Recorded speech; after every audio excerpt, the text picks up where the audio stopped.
Mannequin in Woods, a scary story from Reddit.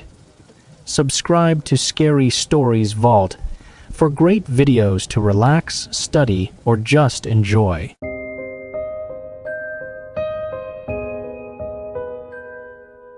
It was the summer of 2006, and I was 13 years old. I still remember the oppressive heat as my father and I loaded up his old Jeep Wrangler for what was supposed to be a week-long hunting trip in the rural wilderness of Texas. Dad had been talking about it for weeks, how we'd finally get some father-son time together, far away from the noise of the city. I was excited, of course, though I wasn't exactly the biggest fan of the idea of spending an entire week out in the middle of nowhere.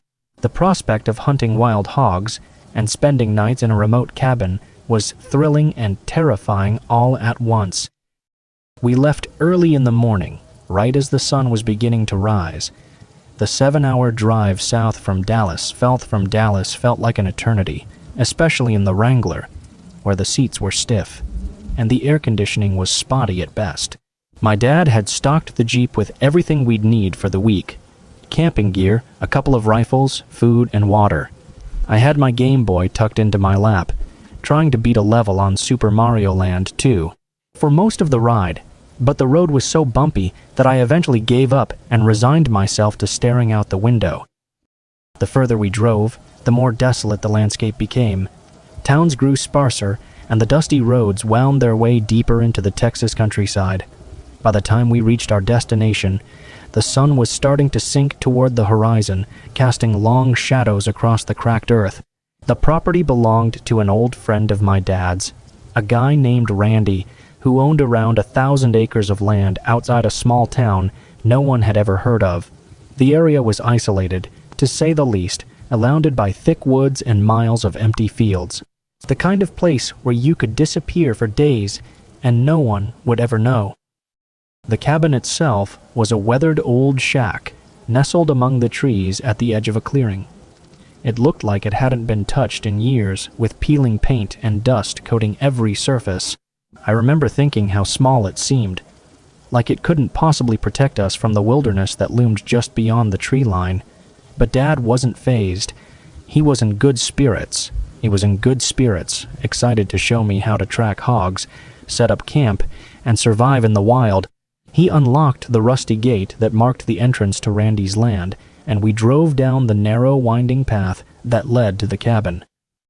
As we settled in that first night, I couldn't shake the feeling that something was off. Maybe it was just nerves. After all, I wasn't used to being this far from civilization. But the silence around the cabin was unnerving. There were no sounds of birds, no rustling of leaves, just a thick, heavy quiet that pressed in on all sides. It felt like the woods were watching us. Dad didn't seem to notice. He was busy unpacking the Jeep and getting our sleeping bags set up inside the cabin. The place was dusty and smelled faintly of mildew, but it had everything we needed: 2 cots, a small kitchen area, and a wood stove for cooking. It was rough, but it would do. That night, I lay awake in my sleeping bag, staring up at the ceiling. The only light came from the faint glow of the moon filtering through the grimy windows. I could hear my dad snoring softly from the other side of the room, but I couldn't sleep. The sense that something wasn't right clung to me like a second skin. Every creak of the floorboards, every gust of wind outside made my heart race. Eventually, exhaustion took over, and I must have drifted off, because the next thing I knew, the sun was creeping over the horizon, filling the cabin with a warm, golden light. My dad was already up, brewing coffee over the stove. "Morning, champ," he said with a grin. "You ready to go track some hogs?" I nodded, trying to shake off the lingering unease from the night before. We packed up some gear, water, a couple of snacks, and a pistol in case we ran into anything dangerous, and set off into the woods. Dad had mentioned that Randy's property was teeming with wild hogs, and we spent the first few hours of the morning searching for signs of them, tracks, droppings, or rooted-up patches of ground. The air was heavy with humidity, and by noon we were both drenched in sweat. After a while, we found ourselves in a part of the property that was dense with trees, the branches overhead creating a canopy that blocked out most of the sunlight. It was cooler in the shade, but the air felt thick and still. As we moved deeper into the woods, we came across a small clearing, the grass and leaves trampled flat by something large. My dad crouched down, studying the ground. "Hogs have definitely been through here," he said, pointing to a patch of earth where the grass had been uprooted. "We'll set up a blind over there and see if we can catch one later." I was about to respond when I noticed something strange at the edge of the clearing. At first, I thought it was a person standing among the trees, half hidden by the shadows. My heart skipped a beat, and I grabbed my dad's arm. "Dad," I whispered, my voice barely audible. "Look." He followed my gaze, his eyes narrowing as he focused on the figure. For a moment, we both just stood there staring. The figure wasn't moving, it was just standing there, completely still. As we moved closer, I realized with a jolt of confusion that it wasn't a person at all. It was a mannequin. It was dressed in a bright red ski jacket and pants, the kind of outfit you'd see someone wearing on the slopes in Colorado, not in the middle of a Texas summer where the temperature hovered near 100 degrees. The clothes looked brand new. No dirt, no signs of wear. The mannequin itself was eerily realistic, with a smooth plastic face and glassy eyes that seemed to be staring right at us, even though it was positioned with its back partially turned. "What the hell?" my dad muttered under his breath, taking a cautious step forward. I followed him, my heart racing. The whole thing felt wrong, like something out of a nightmare. The mannequin looked completely out of place, standing there in the middle of the woods with no explanation. There was no reason for it to be there. This was private land. No one else was supposed to be here but us. And yet, here it was, like it had been waiting for us. "Maybe it's some kind of prank," Dad said, though he didn't sound convinced. His hand moved to the pistol holstered at his side. Who the hell would leave a mannequin out here? I didn't have an answer. I just wanted to leave. The longer we stood there, the more I felt like we were being watched. It wasn't just the mannequin that was unsettling. It was the feeling that there was something else in the woods with us, something that was hidden just beyond the trees, watching our every move. "Let's get out of here," I said, my voice shaky. "This is creeping me out." Dad didn't argue. He glanced around the clearing one last time before nodding. "Yeah, let's go." We turned and started walking back the way we had come, but that sense of unease followed us. I kept glancing over my shoulder, half, expecting to see the mannequin standing right behind us, but it wasn't. Still, the feeling of being watched clung to me like a shadow. By the time we reached the cabin, I was drenched in sweat, my heart still racing. Dad was quiet, his usual easygoing demeanor replaced with something more tense. He didn't say much as we packed up our things and prepared to head back into town. We had planned to stay the whole week, but after what we'd seen, neither of us wanted to stick around any longer. As we drove back down the narrow dirt road, my dad called Randy on his cell phone and told him about the mannequin. Randy was just as confused as we were. He said that no one else had been on the property in months, and there was no reason for a mannequin to be out there. He promised to check it out the next time he was in the area, but we never heard from him about it again. A few weeks later, my dad mentioned that Randy had gone out to the property and hadn't found anything. The mannequin was gone. No sign of it. No sign of it, no footprints, no disturbed ground. It was as if it had never been there at all. To this day, I have no explanation for what we saw. Maybe it was some kind of bizarre prank, or maybe there was something more sinister at play. All I know is that I'll never forget the way it felt standing in that clearing, staring at that mannequin, knowing deep down that something wasn't right. Even now, years later, I can't shake the feeling that we weren't alone in those woods. Something was watching us, and whatever it was, it didn't want us there.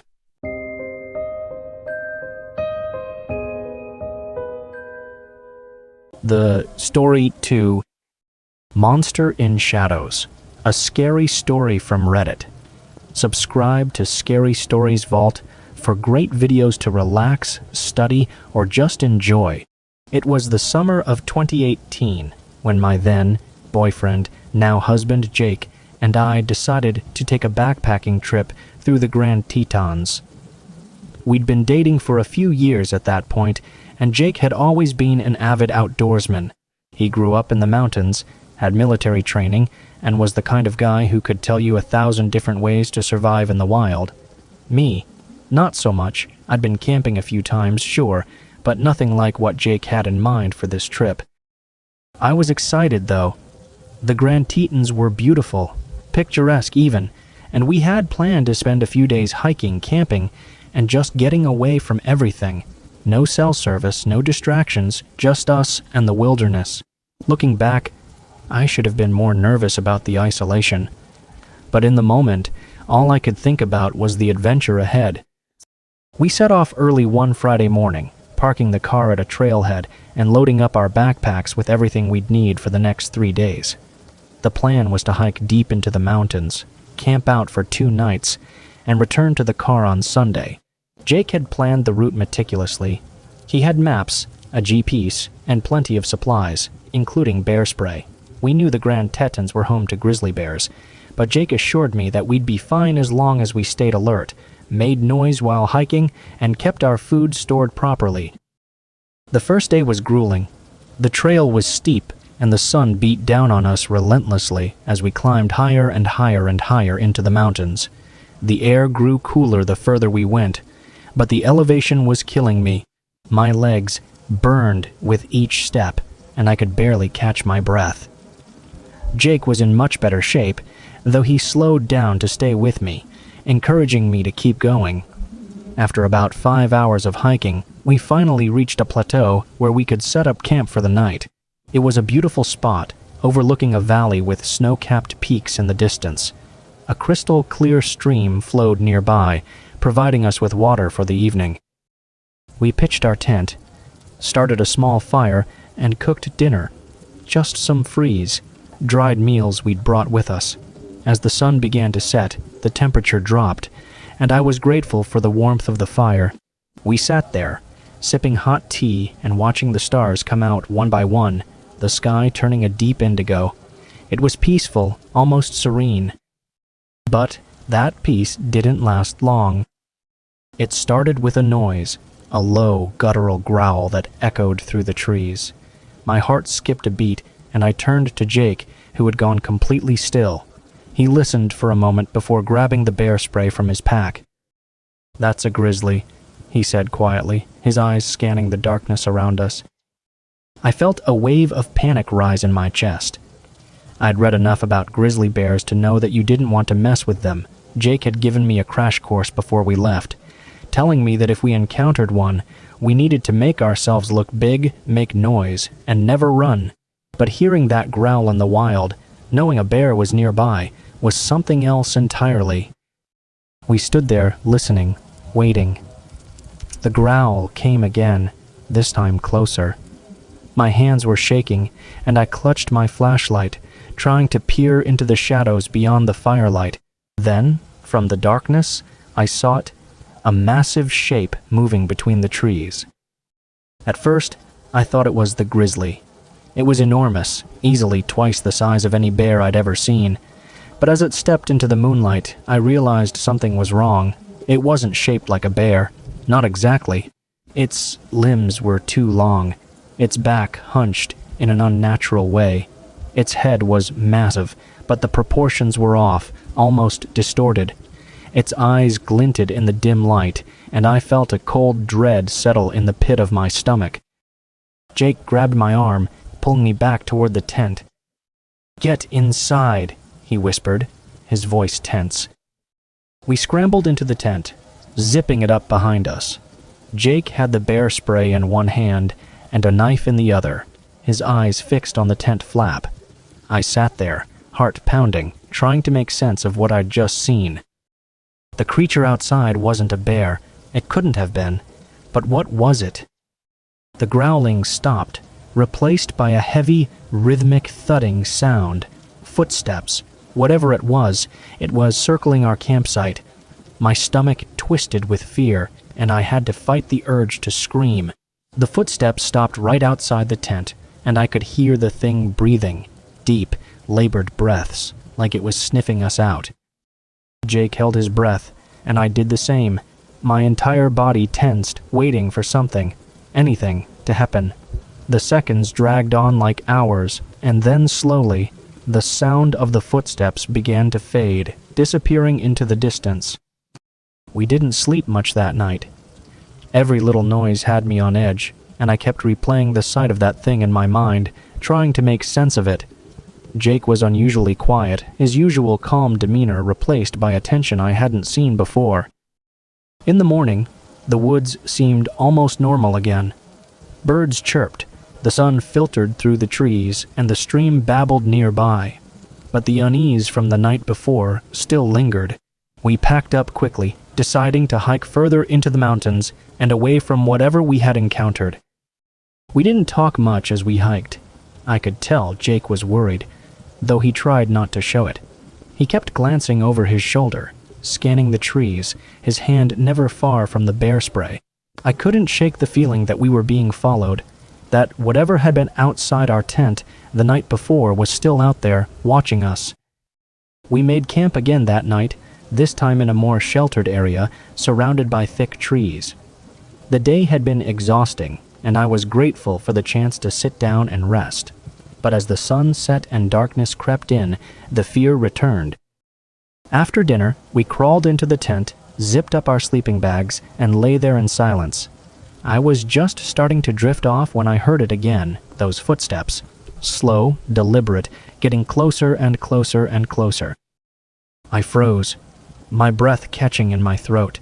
Jake reached for the bear spray, his body tense beside me. The footsteps stopped right outside the tent, and then there was a soft scraping sound, like something dragging across the fabric of the tent. I wanted to scream, but I couldn't. My throat was dry, my body paralyzed with fear. Then, the tent wall began to press inward, as if something, or someone, was leaning against it. I could see the faint outline of a face, distorted, grotesque, pressed against the thin fabric, its breath making the tent material billow in and out. Jake didn't hesitate. He cocked the bear spray and yelled, "Get the hell out of here!" The face disappeared, and we heard the sound of something crashing through the trees, running away from the campsite. Jake and I sat there in stunned silence for a few moments before he unzipped the tent and stepped outside, flashlight in hand. What we found sent chills down my spine. There were muddy handprints all over the outside of the tent. Large, smudged prints that didn't look quite human. There were footprints, too, leading away from the campsite, but they weren't from any animal I'd ever seen. They were too big, too wide, with long, deep claw marks at the tips. And then there was the smell. It was faint but unmistakable, the stench of urine. Something had marked our campsite. We didn't sleep at all that night. As soon as the sun came up, we packed our things and hiked back to the trailhead as fast as we could. Every step felt like we were being watched, like whatever had been stalking us was just waiting for the right moment to strike. When we finally reached the car, I felt a wave of relief wash over me. We drove straight to the nearest ranger station and reported what had happened, but they didn't take us seriously. They chalked it up to a bear encounter, told us we were lucky to be safe, and sent us on our way. But Jake and I both knew what we saw wasn't a bear. It was something else, something bigger, something unnatural, and whatever it was, it had followed us. To this day, I don't know what we encountered in those woods, but I do know one thing. I'll never go back to the Grand Tetons, not after that.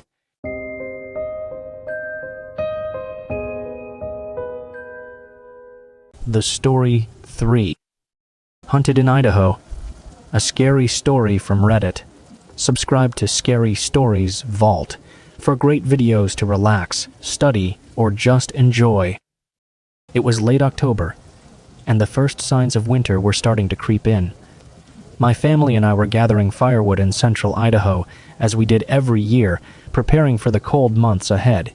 We lived in a small town tucked away in the mountains, and collecting firewood from the surrounding national forest was something we had done for as long as I could remember.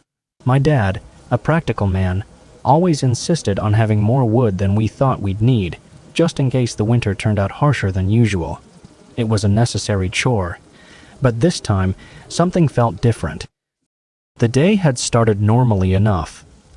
My dad, my younger brother Tommy, and I loaded up the old pickup truck with our chainsaws, axes, and lunch for the day before heading into the mountains. Mom stayed home, as she usually did, to tend to the house. Dad had decided to try a different area this year, somewhere we hadn't been before. He claimed it would give us better access to dead trees, which were easier to chop down and haul back. I didn't think much of it at the time, but I remember feeling uneasy when we turned onto that unfamiliar logging road. The trees seemed taller, their branches twisting together to form a thick canopy that blocked out most of the sunlight. Even though it was only late afternoon, the shadows made it feel later, and the air was colder than it should have been for that time of year. Tommy, who was only 10 at the time, sat between Dad and me in the truck, kicking his legs excitedly as we bumped along the rough dirt road. He always loved these trips, more for the adventure than the work, and he was already talking about the marshmallows we'd roast that night over the fire once we got the wood back home. Dad smiled but didn't say much, his eyes focused on the road ahead. About an hour into the drive, we finally reached a clearing where Dad decided we would set up for the afternoon. The spot wasn't anything special, just a wide open space where the trees thinned out enough to make moving the truck easier. But as soon as I stepped out of the cab, that uneasy feeling from earlier hit me again, stronger this time. The woods around us felt wrong, too quiet. It was as if the usual sounds of the forest, the rustling of leaves, the distant calls of birds, had disappeared completely. Even the wind seemed to avoid this place. I glanced at my dad, but if he noticed anything strange, he didn't show it. He was already unloading the chainsaws from the back of the truck. We spent the next few hours chopping and stacking wood. Tommy and I would roll the logs to the truck, while Dad sawed them into manageable pieces. The work was tiring, but it kept us warm, and soon enough, we had a good-sized pile of wood ready to haul back home. Still, the feeling of being watched never left me. I kept glancing over my shoulder, half expecting to see something lurking in the trees, but there was nothing, just the same unnatural stillness that had settled over the clearing like a heavy blanket. It wasn't until the sun began to set that Dad finally called it a day. We loaded the last of the wood onto the truck, and I was relieved to be heading back. As we started down the narrow road, the sky turned a deep orange, the last rays of sunlight barely penetrating the dense forest around us. It wasn't long before darkness fell completely, and the only light came from the truck's headlights, cutting through the trees in long, narrow beams. That's when it happened. We were maybe halfway back to the main road when something darted out from the trees. Dad slammed on the brakes, and the truck skidded to a stop with a sickening crunch. For a moment, none of us moved, the only sound the ticking of the engine cooling down. My heart was racing, and I could feel the adrenaline surging through me. Then, slowly, Dad reached for the door handle. "I think we hit something," he said quietly, his voice steady but tense. We all got out of the truck, and that's when we saw it. Lying in front of the truck, illuminated by the headlights, was a deer. Its body was crumpled, legs splayed at awkward angles, but something was wrong, horribly wrong. The deer wasn't fresh. It had been dead for days, weeks even. Its eyes were sunken, its fur matted with dirt and dried blood, and then there was the smell, a sickly, sweet odor of rot and decay that hit me like a physical force. I gagged, stepping back, but I couldn't take my eyes off the deer. Dad knelt beside it, his face pale in the glow of the headlights. He reached out, his hand hovering over the animal's body, then pulled it back, shaking his head. This thing's been dead for a while," he muttered. "There's no way we hit it." I swallowed hard, trying to make sense of what he was saying. The deer had been thrown in front of the truck. There was no other explanation, but who or what could have done that? Before I could ask, a sound pierced the night. A high-pitched, guttural shriek, like nothing I'd ever heard before, echoed through the trees. It was close. Too close. My blood ran cold, and I instinctively moved toward the truck. Tommy was already climbing back into the cab, his eyes wide with fear. Dad stood up slowly, his hand moving toward the rifle we always kept in the truck. But he didn't grab it. Instead, he motioned for me to get back inside. "We need to leave," he said, his voice low and urgent. We didn't argue. I scrambled into the passenger seat as Dad slammed the door behind him and threw the truck into reverse. The tires spun for a moment, kicking up dirt and gravel before the truck lurched backward, away from the deer. As we sped down the road, that shriek came again, louder this time, and I could hear something moving in the woods beside us. It was fast, too fast. My heart pounded in my chest as I turned to look out the window, half expecting to see whatever was making that sound, but all I could see were shadows flickering through the trees. Then, out of nowhere, something hit the side of the truck. Hard. The entire vehicle jolted, and I heard Tommy cry out in the back seat. Dad cursed under his breath, his knuckles white as he gripped the steering wheel, trying to keep the truck on the narrow road. Whatever had hit us wasn't finished. I could hear it now, crashing through the underbrush, keeping pace with the truck as we barreled down the road. "Hold on!" Dad shouted, flooring the gas pedal. We flew down the road, the headlights bouncing wildly as we hit potholes and tree roots, the engine roaring in protest. I couldn't see anything anymore, just the blur of the trees and the dark looming shapes that seemed to close in around us. But I could hear it. The thing in the woods. It was chasing us, its footsteps heavy and deliberate, the shrieking growing louder, more frenzied. And then, just as suddenly as it had started, the noise stopped. The woods fell silent again, and the crashing sounds faded into the distance. Dad didn't slow down, though. He kept the truck going as fast as it could handle until we finally burst out onto the main road, the trees giving way to open fields. Only then did he ease up on the gas, his hands trembling as he gripped the wheel. We drove in silence for what felt like hours, none of us saying a word. I was too scared to speak, too scared to even look out the window. It wasn't until we were almost home that Dad finally spoke. "I saw them," he said quietly, his eyes fixed on the road ahead. "Who?" I asked, my voice barely a whisper. "Not who," he said, shaking his head. "What? There were figures in the trees. They were watching us. I don't know what they were, but they weren't human." A chill ran down my spine at his words, and I didn't know what to say. I could still hear that shriek in my mind, the sound of something unnatural, something that didn't belong in this world. We never went back to that part of the forest again. In fact, we never collected firewood in that area at all after that night. The experience left a mark on all of us. One that still lingers even now, years later. I don't know what we encountered in those woods, but I do know one thing. Something was hunting us that night. Something that didn't want us to leave. And if we had stayed any longer, I'm not sure we would have. I don't know if anyone will believe me, but I need to write this down. Something happened, something real.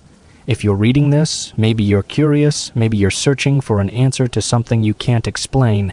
I get it. I've been there too. It started innocently, as most horrifying things do. It was late October when my brother, Eric, and I decided to take a road trip across the country. We both needed a break from the suffocating routine of daily life, and driving through the back roads seemed like the perfect escape. We planned a loose route through small towns and lesser-known landmarks, hoping to experience something different from our usual hustle and bustle. Our journey began in the Midwest, where we lived. Everything was normal at first, endless cornfields, gas station stops, and cheap motel stays. But things started to change when we reached a place called Redstone Valley, an isolated town in West Virginia. I had never heard of it before, and honestly, it wasn't even on our map. Eric suggested we take a detour there when he saw an old sign pointing us toward it. Might be interesting, he had said. There was something about the way he said it, a casual suggestion, but with an edge to his voice, like he was already sensing something. I wish now I had listened to that feeling gnawing in my gut at the time. Redstone Valley was small, real small. The kind of place where everyone knew each other, and newcomers were met with long, curious stares. The gas station attendant didn't seem too pleased when we pulled in to fill up. He was an old man, skin leathery from years of sun exposure, and he kept his gaze on us the whole time. "Not many people come through here," he said, his voice raspy.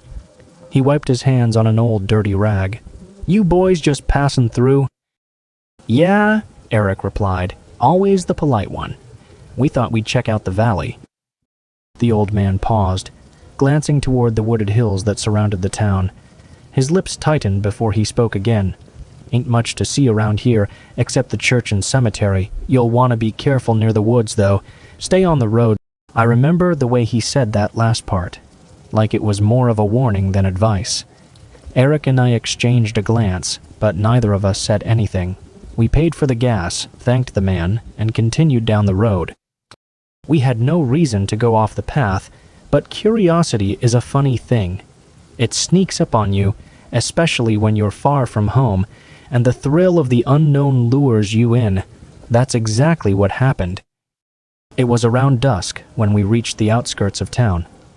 The sky was a deep purple, and the fading sunlight cast long shadows across the road. I had the map spread out on my lap, trying to figure out where we should head next, when Eric suddenly slowed the car down. "Look at that," he said, pointing out the window. I followed his gaze and saw what had caught his attention. Just beyond a bend in the road, partially hidden by overgrown trees, was an old, crumbling house. It looked abandoned, the kind of place that hadn't seen life in decades. The windows were shattered, and the front door hung loosely from its hinges. "We should check it out," Eric said, his voice filled with the excitement of discovery. "I don't know, man. It looks like it's about to collapse," I replied, not really wanting to get out of the car. Something about that house gave me the creeps, though I couldn't quite put my finger on why. But Eric, ever the adventurer, pulled the car over. "Just a quick look. Come on, it'll be fun."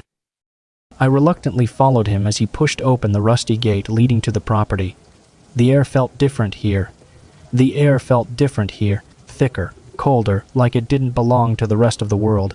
I had that creeping sensation on the back of my neck, the one you get when you feel like you're being watched. "Let's not stay too long," I said, my voice barely above a whisper. Eric was already halfway to the front door, not even hearing me. When we stepped inside, the floorboards creaked under our weight, and dust hung in the air like the place had been undisturbed for years. The furniture was still there, though most of it was rotting away. There were old photos on the walls, black and white images of people who had long since passed. I felt like we were trespassing in a place that wasn't meant for us. Eric wandered into what must have been the living room, his flashlight cutting through the gloom. I followed, glancing around nervously. Something about the house didn't sit right. It wasn't just the decay, the neglect. It was something deeper, like the air was heavy with memories that didn't want to be disturbed. We explored for a while, moving through the house cautiously. Every step we took echoed eerily, the creaks of the old wooden floors sounding like whispers. That's when we heard it. At first, I thought it was my imagination, a soft, almost imperceptible sound. But then it came again, clearer this time, whispering, faint like it was coming from the walls themselves. "You hear that?" I asked, my voice tight with unease. Eric stopped, turning his head to listen. "Yeah, sounds like voices." We stood there, frozen, listening. The whispering continued, growing louder but still too faint to make out the words. I could feel my heart racing in my chest, and I wanted nothing more than to leave. "We need to go, man. Now," I urged, my voice trembling. But Eric, ever the skeptic, shook his head. "It's just the wind or something. Don't freak out." I wasn't so sure, but I didn't want to seem like a coward. So I stayed. Big mistake. We continued through the house, the whispering following us like a shadow. The deeper we went, the more unsettling it became. The rooms were decaying. But there was something else, something wrong with the place. It was like the air was alive with, I don't know how to describe it. Malice, maybe. An unspoken hatred that clung to the walls. It was in the basement where things took a turn for the worse. The door was partially open, and I felt a strong sense of dread wash over me the moment I saw it. But Eric was already heading down the creaky wooden stairs, his flashlight bouncing off the stone walls. "You coming?" he called back. I hesitated for a moment, every instinct in my body screaming at me to leave. But I followed. The basement was small and dark, the walls damp with years of neglect. But what stood out was the symbol carved into the floor in the center of the room. It was large, intricate, and unlike anything I had ever seen before. "What the hell is that?" I whispered, feeling a cold sweat break out on my forehead. Eric crouched down to get a better look, his flashlight illuminating the strange markings. "I don't know. Looks like some kind of ritual thing, maybe." As he said this, I heard the whispering again. Only this time, it was louder, closer. It seemed to come from everywhere at once, surrounding us. I backed up, my heart pounding in my chest. "Eric, we need to go." "This isn't right," I said, my voice shaking. But before he could respond, the temperature in the room dropped sharply. My breath came out in a visible cloud, and the hairs on the back of my neck stood on end. The whispering grew louder, faster, like a cacophony of voices all speaking at once.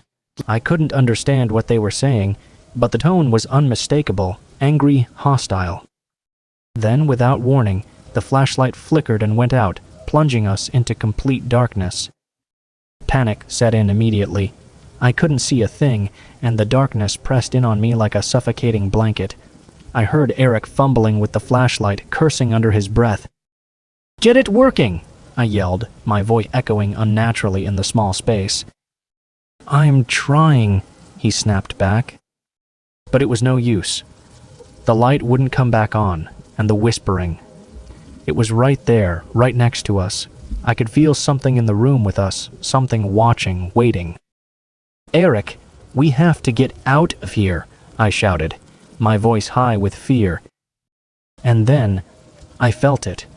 A hand, or what felt like a hand, brushed against my arm. But it was cold, impossibly cold, and it wasn't Eric. I jerked away, my breath coming in ragged gasps. "There's something here," I screamed, my voice breaking. Eric didn't answer. Instead, I heard him stumble, and then a loud thud as he hit the ground. The whispering stopped suddenly, replaced by an oppressive silence. "Eric?" I called out, my voice trembling. No response. I fumbled in the darkness, my hands searching for him, but all I found was the cold, hard floor. Panic surged through me as I realized he was gone. I scrambled to my feet, my mind racing. I needed to get out. I needed to find the stairs. But the darkness was disorienting, and I kept tripping over debris. And then I heard it. Footsteps. Slow, deliberate footsteps, coming from the other side of the room. But they weren't Eric's. These footsteps were heavy, echoing through the space with a deliberate, measured pace. Whoever, or whatever, was there with me wasn't human. I could feel it in my bones. I backed up, my heart hammering in my chest. My back hit the wall, and I pressed myself against it, trying to make myself as small as possible. The footsteps grew closer, and I could hear something else now. Breathing. Ragged, labored breathing. like whoever was there was struggling to breathe. I shut my eyes, praying it would go away, praying this was all some kind of nightmare. But when I opened them again, I saw it. A figure, barely visible in the darkness, standing in the center of the room. Its outline was shadowy and distorted, but I could make out its shape. A tall, gaunt figure with long, spindly limbs. Its head was tilted at an unnatural angle, and its eyes were glowing, a faint, sickly yellow light that pierced through the darkness. It stood there watching me, unmoving. And then it spoke. "You shouldn't have come here." The voice was low, guttural, and filled with a malevolence that chilled me to my core. I couldn't move, couldn't speak. I was frozen, trapped in the gaze of whatever this thing was. I don't remember much after that. The next thing I knew, I was outside, stumbling through the woods, the cold air biting at my skin. I don't know how I got out of the house, but somehow I had. Eric was gone. I searched for him for hours, calling his name, but there was no sign of him. I eventually made my way back to town, disoriented and terrified. I told the locals what had happened, but they didn't seem surprised. They just nodded solemnly, their eyes filled with pity. "That house," one of them said quietly, "it's been abandoned for years. People say it's cursed. Folks who go in there, they don't come out." I left Redstone Valley the next day, but I've never been able to shake the feeling that something followed me. Even now, years later, I can still hear the whispering sometimes, late at night, when the house is quiet and the world is still. And sometimes, just sometimes, I catch a glimpse of something in the corner of my eye. A shadowy figure, tall and gaunt, watching me with those sickly yellow eyes. I don't know what happened to Eric. Maybe he's still there, trapped in that house with whatever it was that we disturbed, but one thing is certain, I'll never forget what I saw, and if you ever forget what I saw, and if you ever find yourself driving through Redstone Valley, do yourself a favor, don't stop. And for God's sake, stay out of the house.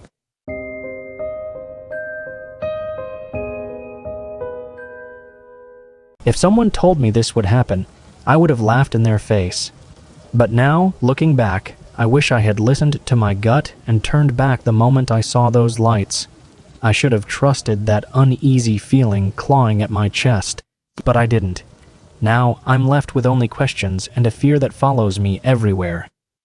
It all started when my old friend Jason called me out of the blue. We hadn't spoken in years, but his voice on the other end of the phone was the same as ever, casual, confident, as if no time had passed. He asked if I wanted to join him and a few friends on a camping trip. Just like old times, he said. Jason had always been the type to pull people along on his adventures, and this time was no different. The trip was supposed to be simple. A weekend in the Appalachian Mountains, a place we used to explore during our college days. I had fond memories of hiking, camping, and sitting around the fire, swapping ghost stories while the wind rustled the trees. It sounded perfect, a chance to escape the grind of daily life. So, I agreed. We planned to meet at a small town called Harlan, Kentucky, at the foot of the mountains. It was a quiet, unassuming place, and I was excited to see Jason again. When I pulled into the town's lone gas station, he was already there, leaning against his truck with a grin on his face. "Thought you'd chicken out?" Jason joked as he gave me a quick hug. We caught up while filling the tank, chatting about how life had changed since college. Jason still had that easy charm, but there was something different about him too. I couldn't quite place it, but his eyes seemed darker, like he was carrying something heavy with him. Soon, the others arrived. Megan, a quiet girl I vaguely remembered from a few parties back in the day, and Tom, a guy Jason had met at his new job. We exchanged introductions and loaded up our gear before heading into the woods. The drive up the winding mountain road was peaceful, almost too peaceful. The trees pressed in on both sides of the road, their branches whispering secrets only the wind could hear.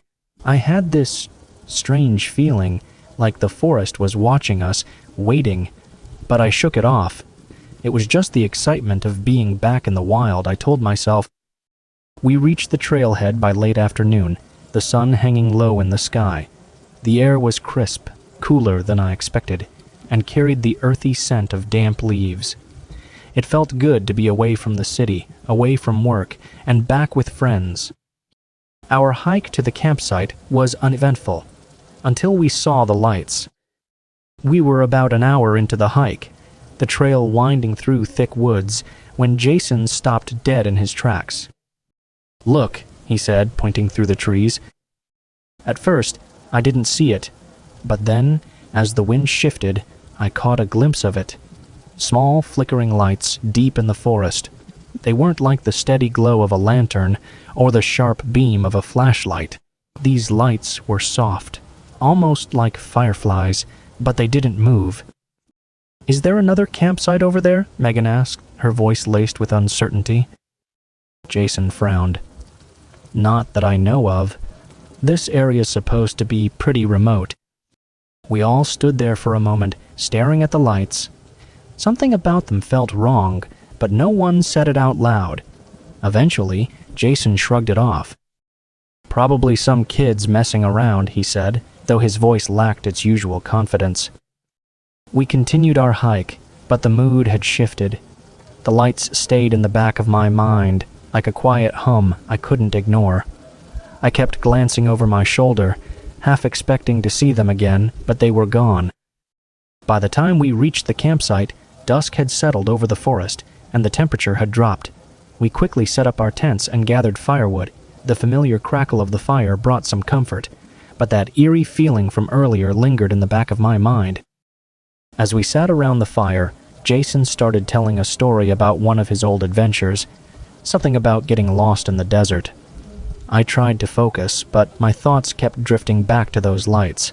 Megan must have felt it too, because she asked, "You really think those were just kids back there?"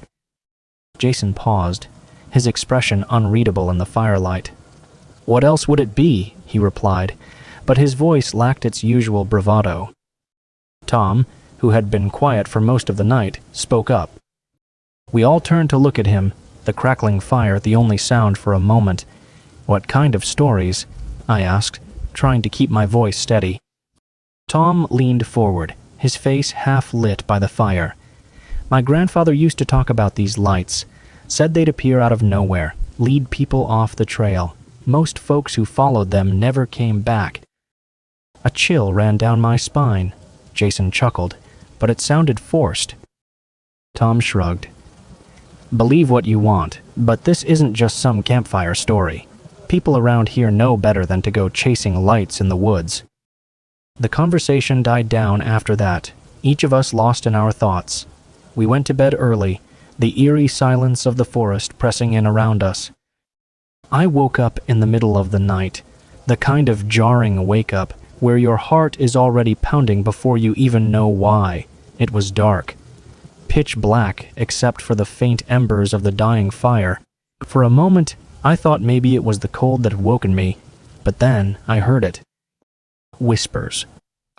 At first, I thought it was the wind, but no, it was too rhythmic, too deliberate.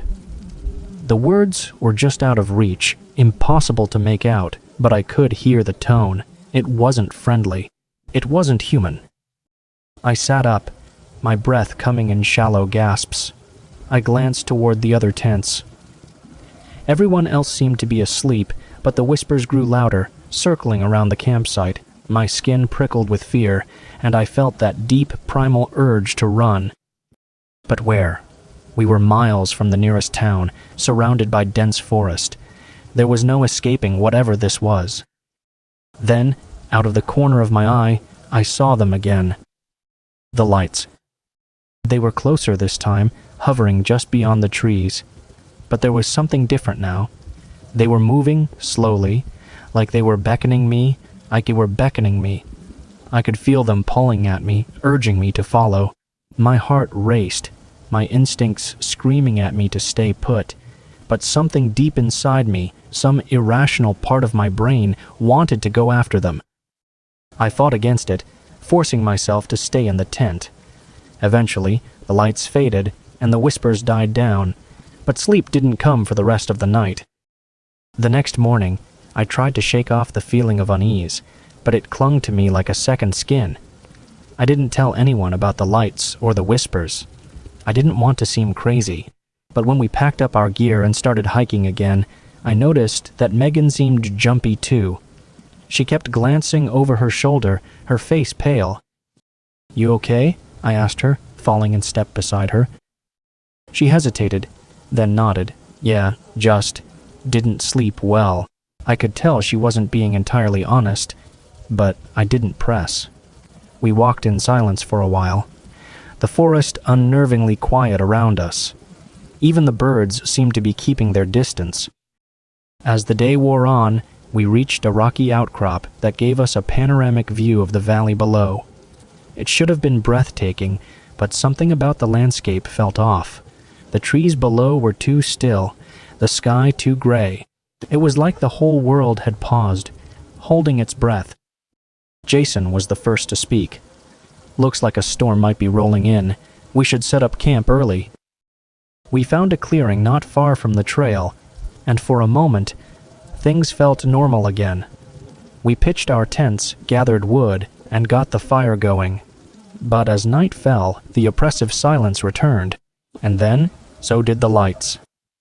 This time, they were all around us, flickering in the distance like ghostly lanterns. I could feel the tension rise among us, even Jason, who tried to play it off with a nervous laugh. But there was no denying it anymore. Something was wrong. "Maybe we should leave tomorrow," Megan suggested, her voice trembling. "I don't like this." Jason nodded slowly, his usual bravado gone. "Yeah, maybe we should." But deep down, I knew we wouldn't get the chance. It happened in the dead of night. I woke up to the sound of footsteps, heavy, deliberate footsteps, crunching through the leaves just outside my tent. My heart pounded in my chest, and I lay there, frozen in fear, listening. The footsteps circled the campsite, slow and steady. I wanted to call out to Jason or Tom or Megan, but my voice caught in my throat. I could hear my own breathing, shallow and fast, mixing with the soft rustle of the footsteps outside. Then, without warning, the zipper of Megan's tent flew open. I heard her scream, a short, sharp cry, and then silence. Panic surged through me, and I scrambled out of my sleeping bag, bursting out of my tent. Jason and Tom were already outside, their faces pale with terror. Megan's tent was empty. She was gone. "What the hell happened?" Jason yelled, his voice breaking. I could only shake my head, my throat too dry to speak. The lights were back, closer than ever, their soft glow casting eerie shadows across the campsite. "We need to find her," Tom said, his voice trembling with fear. But before we could even take a step, something happened that I'll never forget for as long as I live. Out of the trees came a figure. At first, I thought it was Megan, but as it stepped into the light of the fire, I realized with horror that it wasn't her. It wasn't her. It was something else, something twisted and wrong. It looked like Megan, but her face was distorted, her eyes too wide, her mouth twisted into an unnatural grin. It stood there, staring at us, its eyes glowing with the same sickly light as the orbs we'd seen in the woods. None of us moved. None of us spoke. We just stood there, paralyzed by fear as the thing that looked like Megan took a step closer. Then it spoke, its voice a distorted, hollow version of Megan's. "You shouldn't have come here." We ran. We didn't stop to grab our things, didn't stop to think. We just ran. The forest closed in around us, the trees seeming to shift and move, blocking our path. The lights followed, growing brighter, faster. I could hear Jason shouting, but his voice was drowned out by the sound of the wind, the whispers, the footsteps. Somehow, we made it back to the trail. But by then, it was too late. The lights were everywhere surrounding us, closing in. I don't know what happened next. All I remember is darkness. When I woke up, it was morning. The sun was shining, the birds were singing, and everything looked normal, but Jason and Tom were gone. So was Megan, or whatever had taken her place. I walked back to the town of Harlan, my mind racing, trying to make sense of what had happened. But no one believed me. The locals just shook their heads, muttering something about how the mountains had a way of taking people. I've never been able to explain what happened out there. I've tried to forget, tried to move on, but the lights, they still haunt me. Sometimes, late at night, I see them outside my window flickering in the distance, calling to me. I don't know what they want, but I do know one thing. I'll never go back. And if you're ever hiking in the Appalachian Mountains, stay away from the lights.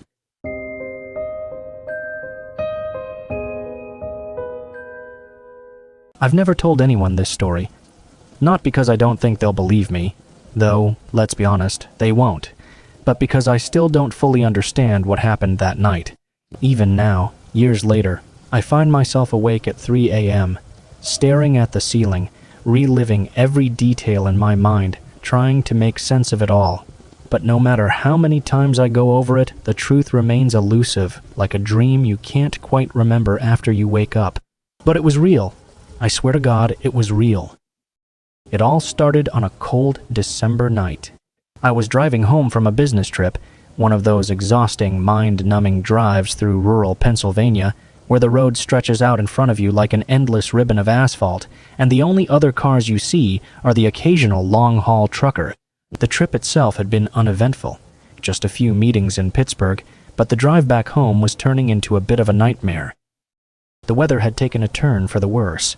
It was snowing, nothing too heavy at first, just a light dusting that coated the road. But as the night wore on, the snow started coming down harder, and before long, I was driving through a full-blown snowstorm. Visibility was terrible, and I was forced to slow down to a crawl. I remember glancing at the clock on my dashboard. It was just after 10 p.m., and I still had a good 3 hours of driving ahead of me. The thought of pulling over and finding a motel crossed my mind, but I was determined to make it home that night. I just wanted to sleep in my own bed, to wake up in the morning without the looming threat of another long stretch of highway in front of me. The road was eerily quiet. No other cars, no signs of life. Just me, the snow, and the sound of my tires crunching through the icy slush. I was somewhere on Route 322, a desolate highway that cuts through the mountains, when I saw her. At first, I thought it was a trick of the light, a shadow, maybe, cast by the snow swirling around my headlights. But as I got closer, I realized it wasn't a shadow. It was a woman standing by the side of the road, her silhouette barely visible against the backdrop of snow. I slowed down, my heart racing. What the hell was she doing out here in the middle of nowhere, in the middle of a snowstorm? She wasn't wearing a coat, just a light dress that fluttered in the wind, and her hair, long, dark, and wet, clung to her face. I rolled down my window, and the cold air hit me like a slap in the face. "Are you okay?" I called out, my voice sounding small and hollow in the howling wind. She didn't answer. She just stood there, staring at me with wide, unblinking eyes. Something about her expression, blank, emotionless, made my skin crawl, but I couldn't just leave her out there. "Do you need a ride?" I asked, louder this time, hoping she'd snap out of whatever trance she seemed to be in. Finally, she moved. She nodded once, a slow, deliberate motion, and without a word, she walked around to the passenger side of the car and got in. The temperature inside the car dropped noticeably as soon as she closed the door. I don't know how to explain it, but it was like she brought the cold in with her. I cranked up the heat, hoping it would help, but it didn't. She didn't say a word. She just sat there, staring straight ahead, her hands folded neatly in her lap. I glanced over at her, trying to make conversation. "Pretty bad storm, huh?" I said, forcing a smile. She didn't respond. I cleared my throat, feeling the tension in the car grow thicker by the second. "So, where are you headed?" Again, nothing. I started to get nervous. This was weird, really weird, but I tried to keep my cool. Maybe she was in shock, or maybe she was in shock, or maybe she didn't speak English. Either way, I figured the least I could do was get her to a gas station or a motel, somewhere warm where she could get help. But as we continued down the road, I couldn't shake the feeling that something was seriously wrong. The air in the car felt heavy, oppressive, like the weight of 1,000 unsaid words was pressing down on me. And the woman, she didn't move, didn't blink. Then I noticed something that made my blood run cold. She wasn't breathing. I tried to tell myself I was imagining things, that the poor visibility and my exhaustion were playing tricks on me. But no matter how hard I tried, I couldn't deny what I was seeing, or rather, what I wasn't seeing. Her chest wasn't moving. No rise, no fall, just... I gripped the steering wheel tighter, my knuckles turning white. My heart was pounding in my chest, and my mind raced with questions. Who was she? What was she? I wanted to pull over, to stop the car and get her the hell out of there. But every time I glanced over at her, something stopped me. I couldn't explain it. But it was like there was an invisible force keeping me from doing anything. All I could do was drive, my hands shaking, my breath coming in short, shallow gasps. The snow outside was coming down harder now, the road barely visible through the thick curtain of white. The trees on either side of the highway loomed like dark, twisted figures, their branches clawing at the sky. I glanced at the woman again. Her head had turned ever so slightly, and now she was looking at me. Her eyes, God, her eyes. They were dark, too dark, like two endless voids. And in that moment, I realized something else, something even more horrifying. She wasn't wet. Her hair and dress, which I had thought were soaked from the snow, were completely dry.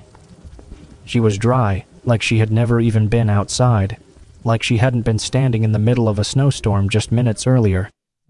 I tried to speak, to ask her what the hell was going on, but the words died in my throat. I couldn't form a single coherent thought. I was paralyzed with fear. And then she spoke. Her voice was soft, almost a whisper, but it cut through the silence like a knife. "You shouldn't have stopped," she said.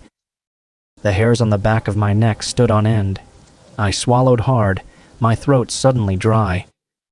"What do you mean?" I managed to choke out, my voice barely audible over the sound of the wind outside. She didn't answer. Instead, she turned to face me fully, her dark eyes boring into mine. They always stop, but they never make it home. I stared at her, my mind racing. What the hell was she talking about? Who were they? Was she talking about me? "What?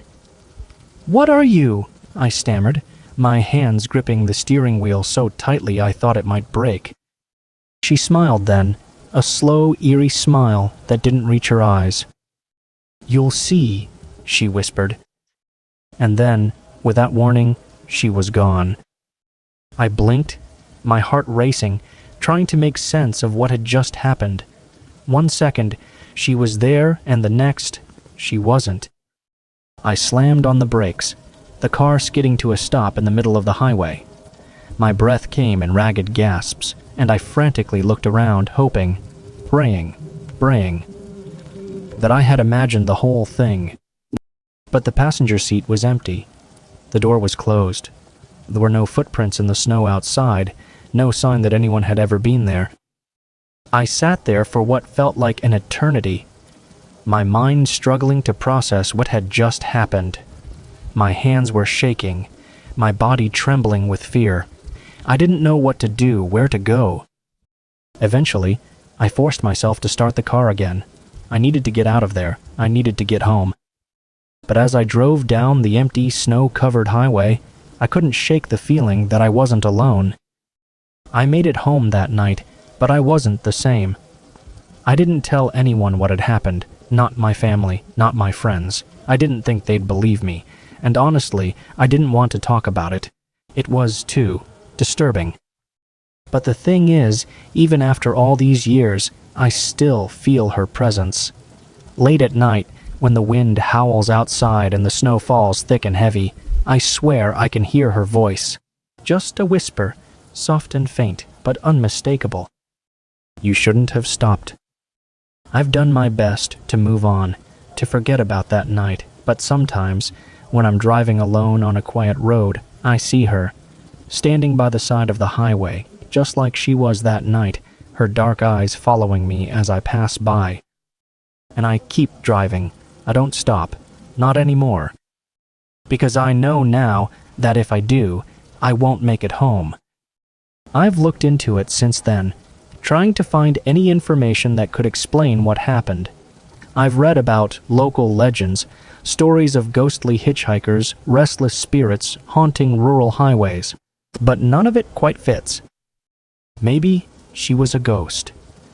Maybe she was something else entirely. Something I can't even begin to understand. All I know is that she's still out there waiting. So, if you ever find yourself driving through rural Pennsylvania on a cold, snowy night and you see a woman standing by the side of the road, don't stop. Keep driving. No matter how much you want to help, no matter how much she wants to help, no matter how much she looks like she needs it. Just keep driving. Because if you stop, you may never make it home. And that's it. That's my story. I don't expect you to believe me, but I had to get it off my chest. Maybe it'll serve as a warning, or maybe it'll serve as a warning, or maybe it'll just be another ghost story, something you read and forget about. But I'll never forget it. I'll never forget the look in her eyes, or the way she whispered those final words. You shouldn't have stopped.